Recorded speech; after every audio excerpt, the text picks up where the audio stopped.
नमस्कार। मैं सुमन भारती। आप सभी का स्वागत है हमारे यूट्यूब मंच भारती की बात में। आज 14 मार्च है और कल 15 मार्च है। आपको लगेगा कि हाँ, आज 14 है तो कल तो 15 मार्च होगा ही। पर 15 मार्च खास इसलिए है, और वह भी भारतीय लोकतंत्र के लिए खास है। इलेक्टोरल बॉन्ड के ऊपर जो सुप्रीम कोर्ट में फैसला आया था 11 मार्च को, और स्टेट बैंक ऑफ इंडिया को कहा गया था कि आप 12 मार्च के शाम तक इलेक्शन कमीशन को इलेक्टोरल बॉन्ड की सारी जानकारी मुहैया करवाएं, और 15 तारीख के शाम तक इलेक्शन कमीशन अपने वेबसाइट पर उन सारे आंकड़ों को, उन सारी जानकारियों को जो स्टेट बैंक ने इलेक्शन कमीशन को दिया है, इलेक्शन कमीशन 15 तारीख के शाम 5:30 बजे तक अपने वेबसाइट पर वो सारे जानकारी पब्लिश करें, अपलोड करें, यानी आम जनता के लिए अपलोड करें। तो 15 तारीख इसके लिए भी खास है, और 15 तारीख इसके लिए भी खास था, लेकिन घबराई हुई सरकार जो बैठक 15 तारीख को करनी थी, वो बैठक आज ही, अभी दोपहर में बैठक खत्म हुई है। यानी इलेक्शन कमिश्नर की नियुक्ति को लेकर जो कि इनका न्यूज़ भी आया था, ये देखिए कटिंग इनका मैं आपको दिखा रहा हूँ। 15 तारीख को प्रधानमंत्री बैठक करने वाले थे इलेक्शन कमीशन की नियुक्ति को लेकर, लेकिन 15 मार्च के बजाय यह जो नियुक्ति का जो प्रक्रिया है, इसकी जो बैठक है, यह आज ही कर ली गई है दोपहर में। और उससे भी बड़ी बात कि 15 तारीख को सुप्रीम कोर्ट में इसकी भी सुनवाई होनी है। एडीआर ने एक याचिका दायर की है अपने इलेक्शन कमिश्नर की नियुक्ति को लेकर, और उस विषय पर कल 15 तारीख को सुनवाई होने वाली है कि इलेक्शन कमीशन की जो नियुक्ति है उनकी प्रक्रिया क्या और कैसी होनी चाहिए, इसके ऊपर कल सुनवाई है। तो 15 मार्च से इसलिए सरकार, भाजपा सरकार डरी हुई है। तो उस डर से थोड़ा सा बचने के लिए, डर को थोड़ा कम करने के लिए, उन्होंने जो बैठक कल करने वाले थे इलेक्शन कमीशन की नियुक्ति को लेकर, वह बैठक आज ही कर ली गई है। आज दोपहर में उनकी बैठक हुई है। बैठक खत्म होने के बाद में अधीर रंजन चौधरी बाहर निकलकर अब बताए हैं कि एक्चुअली ये प्रक्रिया क्या है, इलेक्शन कमीशन की जो नियुक्ति होती है उस प्रक्रिया के बारे में डिटेल से बात करते हैं। लेकिन अभी जो बात निकल कर बाहर आई, एलओपी जो है leader of opposition Adhir Ranjan Chaudhary, वह बाहर निकलकर बताए हैं कि 2 नाम पे सहमति हुई है। सहमति किसकी होनी है? वहाँ पे तो 3 लोग हैं। 3 में से प्रधानमंत्री रहेंगे, एक उनके केंद्रीय मंत्री रहेंगे, और तीसरा अधीर रंजन चौधरी। तो इनकी सहमति तो खैर थी ही नहीं, लेकिन 2 नाम वहाँ से निकल कर आए हैं, जिनमें से कि एक बी संधू हैं और दूसरा नाम है ज्ञानेश कुमार का। तो हो सकता है कि इन दोनों में से ये दोनों जो हैं अगले चुनाव आयुक्त बन सकते हैं। राष्ट्रपति के पास नाम भेजा जाएगा और राष्ट्रपति महोदय इन्हें इनकी नियुक्ति कर देंगे।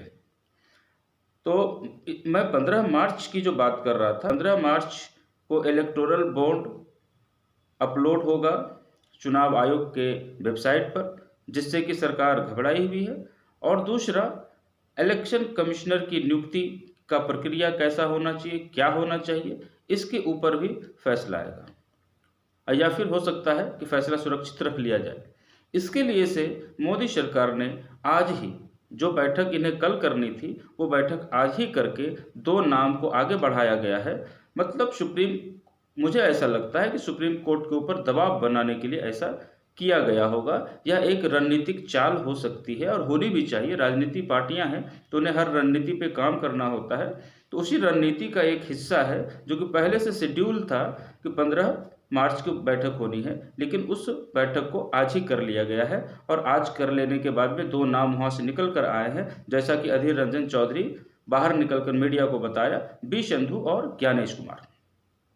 तो दोस्तों, अब मैं बात करता हूँ इलेक्शन कमीशन की नियुक्ति की जो प्रक्रिया है, उसके ऊपर थोड़ा सा रोशनी डाल लेते हैं 2 मिनट के अंदर। दोस्तों, एक सर्च कमेटी है। सर्च कमेटी में लॉ मिनिस्टर रहेंगे, और लॉ मिनिस्टर के अलावा 2 केंद्रीय सचिव रहेंगे। लॉ मिनिस्टर और केंद्रीय सचिव, ये सर्च कमेटी में 3 मेंबर रहेंगे। ये 3 मेंबर जो हैं इलेक्शन कमिश्नर को किनको बनाना है, ये एक पूरा एक लिस्ट तैयार करेंगे और वह अपना लिस्ट में से 5 आदमी वहाँ से छांट कर ये इलेक्शन कमिश्नर की जो पैनल है नियुक्ति की, उनके सामने दिया जाएगा। तब इलेक्शन कमिश्नर के पैनल में कौन है? प्रधानमंत्री, केंद्रीय मंत्री और एक एलओपी, लीडर ऑफ अपोजिशन, यानी 2 आदमी सरकार के, प्रधानमंत्री और केंद्रीय मंत्री, और 1 आदमी अपोजिशन से। तो सर्च कमेटी में पूरा का पूरा सरकार का ही तंत्र था, जिसमें कि एक लॉ मिनिस्टर थे और 2 केंद्रीय सचिव थे। पूरा सरकार का तंत्र था वो, जो कि सर्च करके लाए, नाम पे चर्चा करके 5 नाम को लाई। उन 5 नाम को इस कमेटी के पास दिया जाएगा, जो कि इलेक्शन कमिश्नर को नियुक्त करने के लिए उस पे 5 में से 2 या 1 या 3 जितना भी इनको चुनना है वो चुन लेना है उस 5 में से। मतलब सर्च कमेटी में भी पूरी की पूरी सरकार, और इस तरफ जब उन 2 नामों को, 1 नामों को जब आगे बढ़ाना है, जब इलेक्शन कमीशन की नियुक्ति में से किसके ऊपर मुहर लगाना है, तो यहाँ भी प्रधानमंत्री और केंद्रीय मंत्री। तो ये कहने का है कि हाँ, इलेक्शन कमिश्नर की नियुक्ति की जा रही है, लेकिन ये प्रक्रिया कहीं भी देखने से सही और उचित नहीं लगता है। इसमें ऐसा ही महसूस होता है कि सरकार जिसे चाहेगी उसे इलेक्शन कमिश्नर बना सकती है। मेरी चिंता ये है कि इतने बड़े लोकतंत्र में और इतने पुराने लोकतंत्र में इस तरह के इलेक्शन कमिश्नर को नहीं रहना चाहिए। इनकी नियुक्ति प्रक्रिया में थोड़ी सी पारदर्शिता होनी चाहिए, और ये पारदर्शिता की बात सुप्रीम कोर्ट पहले कर चुकी है। सुप्रीम कोर्ट ने फैसला किया था कि जब तक कोई नया कानून नहीं बन जाता है, तब तक जो है इलेक्शन कमिश्नर की जो नियुक्ति होगी, उस पैनल में प्रधानमंत्री, सुप्रीम कोर्ट के सीजेआई और तीसरा एलओपी, ये 3 लोग रहने से, एक सरकार का, एक विपक्ष का और तीसरा एक न्यूट्रल मैन रहेगा, जो कि सुप्रीम कोर्ट का सीजेआई रहेगा, चीफ जस्टिस ऑफ इंडिया रहेगा। यह बहुत ही अच्छा फैसला था, लेकिन इस फैसले को सरकार ने, मोदी जी की सरकार ने लोकसभा में यानी संसद में इस फैसले को सिरे से खारिज कर दिया और एक नया कानून लेकर के आए।